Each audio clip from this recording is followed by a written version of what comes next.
No, my voice? Dangerous weather situations. These specially built radios are automatically activated to warn of the hazard.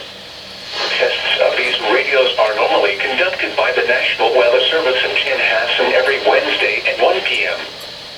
If severe weather threatens the area near the normal test time, the test will be postponed until the next good weather day. The warning alarm will be activated for selected watches, warnings, and statements affecting central and southern Minnesota and west central Wisconsin. This concludes the test of the warning system. We now return to normal programming.